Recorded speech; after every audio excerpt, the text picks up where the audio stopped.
दोस्तों आप सभी का एक बार फिर से ओपन स्टडी जीके के इस यूट्यूब चैनल पे स्वागत है। दोस्तों आज के इस वीडियो में हम लोग जीके जीएस का 50 महत्वपूर्ण प्रश्न को कवर करेंगे। दोस्तों यह सभी प्रश्न जो है Bihar BEd, Bihar ITI, Bihar polytechnic एवं पैरा मेडिकल के लिए अति महत्वपूर्ण है। तो आइए दोस्तों हम लोग वीडियो को बिना किसी देरी का शुरू करते हैं। दोस्तों आज के इस टॉपिक में हम लोग पढ़ने वाले हैं ब्रह्मांड से संबंधित महत्वपूर्ण प्रश्नों को। तो आइए हम लोग शुरू करते हैं।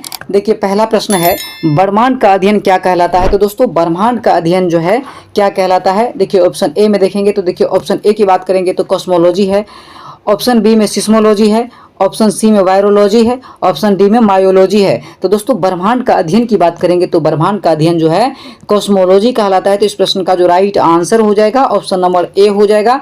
सिस्मोलॉजी में भूकंप का अध्ययन किया जाता है, वायरोलॉजी में विषाणु का अध्ययन किया जाता है। आइए दोस्तों अगला प्रश्न देखिए, बिग बैंग सिद्धांत का प्रतिपादन किसने किया था।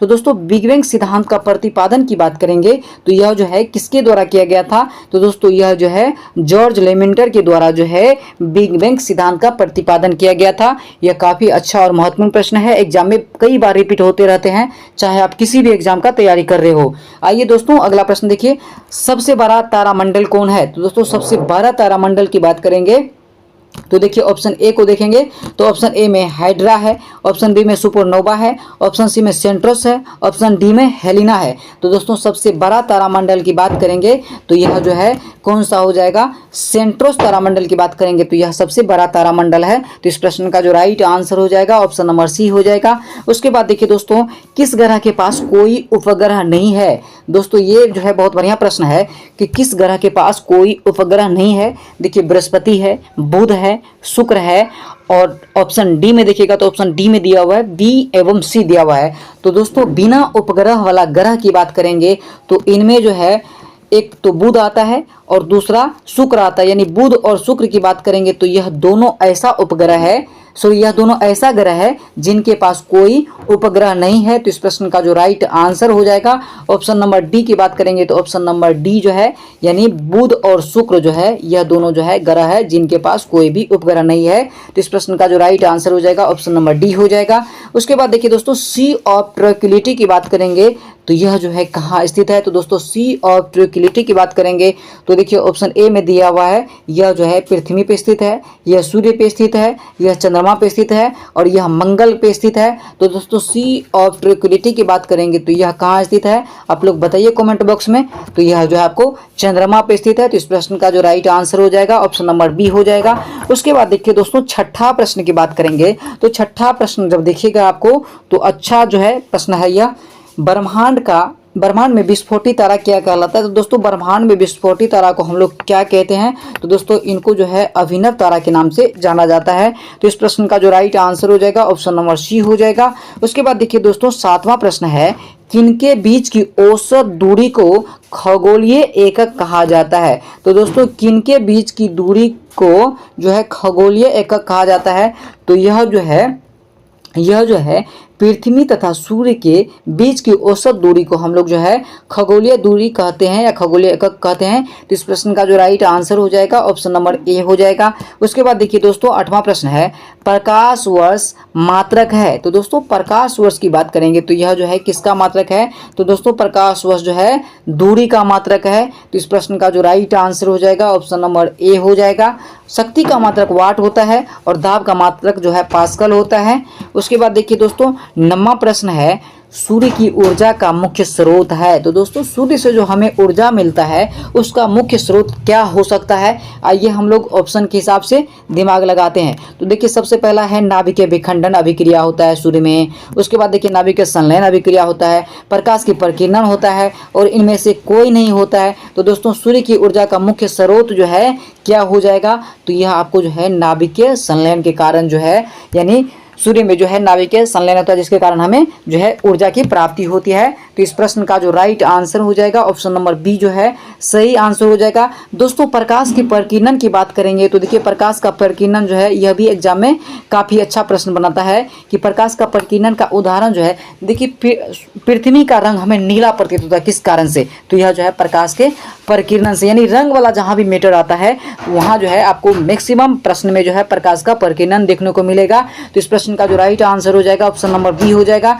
उसके बाद देखिए दोस्तों, एक वर्ष में प्रकाश द्वारा तय की गई दूरी है। तो दोस्तों एक वर्ष में प्रकाश द्वारा तय की गई दूरी को हम लोग किस नाम से जानते हैं? तो दोस्तों इनको जो है प्रकाश वर्ष कहा जाता है। तो इस प्रश्न का जो राइट आंसर हो जाएगा ऑप्शन नंबर सी हो जाएगा। गॉड पार्टिकल क्या कहलाता है? तो दोस्तों गॉड पार्टिकल की बात करेंगे तो यह जो है यानी गॉड पार्टिकल कहलाता है। तो दोस्तों गॉड पार्टिकल यानी हिग्स बोसोन कौन की बात करेंगे तो हिग्स बोसोन कौन को जो है गॉड पार्टिकल कहा जाता है। तो इस प्रश्न का जो राइट आंसर हो जाएगा हिग्स बोसोन हो जाएगा। उसके बाद देखिए दोस्तों, सूर्य का प्रकाश पृथ्वी पर पहुंचता है। दोस्तों ये प्रश्न भी आईटीआई में कई बार जो है रिपीट होते रहे हैं कि सूर्य का प्रकाश जो है पृथ्वी पर पहुंचता है। तो दोस्तों यह जो है कितना समय लगाता है? देखिए ऑप्शन ए में देखेंगे तो 8 मिनट 10 सेकंड है, 8 मिनट 4 सेकंड है, 8 मिनट 3 सेकंड है और 8 मिनट जो है 1 सेकंड है। तो दोस्तों इसका एग्जैक्ट आंसर जो है 8 मिनट 16 से लेके 20 सेकेंड तक होता है। तो यहाँ हम लोग ऑप्शन के अकॉर्डिंग देखेंगे तो इसका आंसर जो हो जाएगा वह आपको जो है 8 मिनट 3 सेकेंड जो है इसका राइट आंसर हो जाएगा। ऐसे यदि अगर प्रश्न में दिया हुआ है 8 मिनट 16 सेकेंड या 8 मिनट 20 सेकेंड तो इन दोनों में से जो होगा उनको जो है आपको एग्जाम में टिक करके आना है। तो इस प्रश्न का जो राइट आंसर हो जाएगा ऑप्शन नंबर सी हो जाएगा। उसके बाद देखिए दोस्तों, ज्ञानीमेड किसका उपग्रह है? तो दोस्तों ज्ञानीमेड की हम लोग बात कर लेते हैं। तो यह जो है किनका उपग्रह है? तो दोस्तों यह जो है बृहस्पति का उपग्रह है। सौरमंडल का देखिए सबसे बड़ा उपग्रह कौन सा हो जाएगा? सौरमंडल का सबसे बड़ा ग्रह कौन सा है? तो बृहस्पति है। और ज्ञानीमेड की बारे में हम लोग बात करें तो ज्ञानीमेड जो है किसका उपग्रह है? तो दोस्तों यह जो है बृहस्पति का उपग्रह है। मंगल ग्रह की बात करेंगे तो दोस्तों इनको जो है लाल ग्रह के नाम से जाना जाता है। पृथ्वी को नीला ग्रह कहते हैं। शनि में जो है बलों की संख्या सबसे अधिक है। और सबसे अधिक उपग्रह वाला ग्रह कौन सा है? तो वह आपको जो है कौन सा हो जाएगा? तो दोस्तों यह आपको जो है शनि हो जाएगा। और इस बात को आप लोग ध्यान में रखेंगे क्योंकि यह जो है एग्जाम में प्रश्न इस तरह के बनते हैं कि सबसे अधिक उपग्रह जो है किस ग्रह के पास है? तो दोस्तों शनि, ध्यान रखना आपको। उसके बाद देखिए दोस्तों, अगला प्रश्न है, देखिए एक पारसेक बराबर होता है। तो दोस्तों एक पारसेक की हम लोग तुलना करेंगे तो देखिए एक पारसेक बराबर जो है 3.26 प्रकाश वर्ष के बराबर होता है। यानी ऑप्शन नंबर बी की बात करेंगे तो ऑप्शन नंबर बी जो है सही आंसर हो जाएगा। उसके बाद देखिए दोस्तों, सबसे बड़ा क्षुद्र ग्रह कौन है? तो दोस्तों सबसे बड़ा क्षुद्र ग्रह की बात करेंगे तो देखिए कौन सा हो जाएगा? देखिए डीमोस है, सेरस है, हाइड्रा है, सेंट्रस है। तो दोस्तों सबसे बड़ा क्षुद्र ग्रह कौन सा हो जाएगा? तो देखिए सेरस की बात करेंगे तो सेरस जो है सबसे बड़ा क्षुद्र ग्रह हो जाएगा। तो इस प्रश्न का जो राइट आंसर हो जाएगा ऑप्शन नंबर बी जो है सही आंसर हो जाएगा। दोस्तों टाइटन के बारे में बात करेंगे तो टाइटन जो है किसका उपग्रह है? तो दोस्तों टाइटन की बात करेंगे हम लोग तो आइए देखिए हम लोग ऑप्शन को पहले आंसर को देखते हैं पूरा। टाइटन की बात करेंगे तो टाइटन जो है किसका उपग्रह हो जाएगा? देखिए ऑप्शन ए को देखेंगे तो ऑप्शन ए में शनि है। देखिए ऑप्शन ए में शनि है, बी में वरुण है।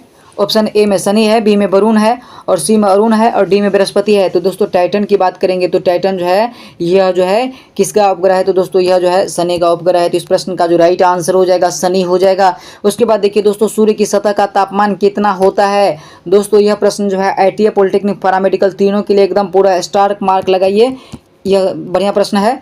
देखिए सूर्य के सतह का तापमान जो है कितना होता है? तो दोस्तों सूर्य की सतह के तापमान की हम लोग बात करेंगे तो यह जो है 6000 डिग्री सेल्सियस होता है। और कहीं कहीं यदि आपको 5800 डिग्री सेल्सियस माना जाता है, वहाँ 6000 डिग्री सेल्सियस ऑप्शन में नहीं है तो आपको जो है 5800 डिग्री सेल्सियस टिक करना है। तो इस प्रश्न का जो राइट आंसर हो जाएगा क्या हो जाएगा? ऑप्शन नंबर सी जो है इस प्रश्न का राइट आंसर हो जाएगा। उसके बाद देखिए दोस्तों, अपनी अक्ष पर सबसे तेज गति से परिभ्रमण करने वाला ग्रह कौन सा है? तो दोस्तों अपने सबसे तेज गति से परिभ्रमण करने वाला ग्रह कौन है? तो देखिए ऑप्शन ए को देखेंगे तो ऑप्शन ए में शुक्र है, बुध है, पृथ्वी है, बृहस्पति है। तो दोस्तों अपनी अक्ष पर सबसे तेज गति से परिभ्रमण करने वाला ग्रह कौन सा हो जाएगा? तो यह आपको जो है बृहस्पति है। तो इस प्रश्न का जो राइट आंसर हो जाएगा ऑप्शन नंबर डी हो जाएगा। दोस्तों बृहस्पति को जो है पीला ग्रह के नाम से जाना जाता है। बुध की बात करेंगे तो सूर्य से सबसे नजदीक ग्रह कौन सा हो जाएगा? बुध हो जाएगा। बिना उपग्रह वाला ग्रह की बात करेंगे तो बुध एवं शुक्र हो जाएगा। पृथ्वी को नीला ग्रह के रूप में जाना जाता है। तो इस प्रश्न का जो राइट आंसर हो जाएगा ऑप्शन नंबर डी हो जाएगा। उसके बाद देखिए दोस्तों, सबसे चमकीला ग्रह है। तो दोस्तों सबसे चमकीला ग्रह की हम लोग बात करेंगे तो कौन सा ग्रह हो जाएगा? देखिए बृहस्पति दिया हुआ है, ठीक है, ऑप्शन ए में बृहस्पति है। बी में मंगल है, सी में शुक्र है और डी में क्या है, बुध है। तो दोस्तों सबसे चमकीला ग्रह कौन सा हो जाएगा, तो यह जो है शुक्र ग्रह हो जाएगा। और इन्हीं को जो है पृथ्वी का भगिनी भी कहा जाता है। सांझ एवं भोर का तारा जो है शुक्र ग्रह को ही कहा जाता है। तो इस प्रश्न का जो राइट आंसर हो जाएगा ऑप्शन नंबर सी हो जाएगा। उसके बाद देखिए दोस्तों 20वां प्रश्न है। 20वां प्रश्न को एकदम पूरा टिक लगाइए। एक प्रकाश वर्ष बराबर होता है, तो दोस्तों एक प्रकाश वर्ष की बात करेंगे तो देखिए 9.46 गुना 10 पावर जो है 15 मीटर के बराबर होता है। 9.46 गुना 10 पावर 12 किलोमीटर के बराबर होता है। 9.21 गुना 10 पावर 12 मीटर के बराबर होता है। और ऑप्शन डी में दिया हुआ है ए और बी दोनों। तो दोस्तों एक प्रकाश वर्ष की हम लोग बात कर लेते हैं। तो देखिए एक प्रकाश वर्ष बराबर जो है 9.46 गुना 10 पावर 15 मीटर के बराबर। मीटर में जो है 9.46 गुना 10 पावर 15 मीटर के बराबर होता है। जबकि किलोमीटर में देखिएगा ना तो यह जो है ना 9.46 गुना 10 पावर 12 किलोमीटर के बराबर होता है। तो दोस्तों इस प्रश्न का जो राइट आंसर हो जाएगा ऑप्शन नंबर डी हो जाएगा। यानी ए और बी जो है दोनों जो है इस प्रश्न का सही आंसर हो जाएगा। उसके बाद देखिए दोस्तों अगला प्रश्न है, आकाश किसके कारण जो है नीला दिखाई देता है। तो दोस्तों आकाश के बारे में बात करेंगे तो देखिए अभी तुरंत हम लोग जो है डिस्कस किए हैं कि जब रंग का बात हो, नीला, लाल, हरा, पीला हो, तो यह जो है किसके कारण होता है। तो दोस्तों आकाश किसके कारण जो है नीला दिखाई देता है, तो यह जो है परिकिरण के कारण दिखाई देता है। तो इस प्रश्न का जो राइट आंसर हो जाएगा ऑप्शन नंबर सी हो जाएगा। उसके बाद देखिए दोस्तों क्षुद्र ग्रह किन दो ग्रहों के बीच स्थित होता है। तो दोस्तों क्षुद्र ग्रह की बात करेंगे तो यह जो है किन दो ग्रहों के बीच होता है, तो यह जो है देखिए ऑप्शन ए को देखिए आप, ऑप्शन ए में दिया हुआ है शुक्र एवं मंगल के बीच होता है, शनि एवं वरुण के बीच होता है, मंगल एवं बृहस्पति के बीच होता है, अरुण एवं वरुण के बीच होता है। तो दोस्तों क्षुद्र ग्रह की बात करेंगे तो क्षुद्र ग्रह जो है किन के बीच होता है, तो यह जो है मंगल एवं बृहस्पति के बीच होता है। इस तरह के क्वेश्चन को आप लोग जो है स्टार मार्क लगा के रखिए ITI पॉलिटेक्निक पैरामेडिकल के एग्जाम के लिए। ऑप्शन नंबर सी की बात करेंगे तो ऑप्शन नंबर सी जो है इस प्रश्न का राइट आंसर हो जाएगा। उसके बाद देखिए दोस्तों अगला प्रश्न है, ब्रह्मांड का मौलिक कण है। तो दोस्तों ब्रह्मांड के मौलिक कण के बारे में हम लोग बात करेंगे। तो देखिए कुछ लोग को लग रहा होगा कि परमाणु होगा या अणु होगा या फिर मोल होगा। तो दोस्तों ये सब जो इसका आंसर नहीं होगा। ब्रह्मांड का मौलिक कण क्या है, तो दोस्तों हिग्स बोसोन की हम लोग बात करेंगे तो यह जो है ब्रह्मांड का मौलिक कण हो जाएगा। तो इस प्रश्न का जो राइट आंसर हो जाएगा ऑप्शन नंबर डी हो जाएगा। उसके बाद देखिए दोस्तों 24वां प्रश्न है, चंद्रमा किस ग्रह का एकमात्र उपग्रह है। तो दोस्तों चंद्रमा की हम लोग बात कर लेते हैं, यह जो है किसका एक उपग्रह है। तो दोस्तों यह तो सबको पता होगा, चंद्रमा जो है पृथ्वी का एकमात्र उपग्रह है। तो इस प्रश्न का जो राइट आंसर हो जाएगा ऑप्शन नंबर बी हो जाएगा। चंद्रमा की बात करेंगे तो दोस्तों इनका जो है लाल ग्रह के नाम से इनको जाना जाता है। और सबसे अधिक वलय की बात अभी हम जस्ट किए हैं कि सबसे अधिक वलय जो है शनि के पास होता है। और सबसे अधिक उपग्रह की बात करेंगे तो यह भी जो आपको शनि के पास ही दिखने को मिलता है। तो इस प्रश्न का जो राइट आंसर हो जाएगा क्या हो जाएगा, ऑप्शन नंबर बी हो जाएगा। उसके बाद देखिए दोस्तों अगला प्रश्न है, भोर या सांझ का तारा किस ग्रह को कहा जाता है। तो दोस्तों भोर या सांझ की तारा की बात करेंगे तो यह जो है शुक्र ग्रह को जो है भोर या सांझ की तारा या पृथ्वी की बहन भी कहा जाता है। तो इस प्रश्न का जो राइट आंसर हो जाएगा क्या हो जाएगा, ऑप्शन नंबर बी जो है सही आंसर हो जाएगा।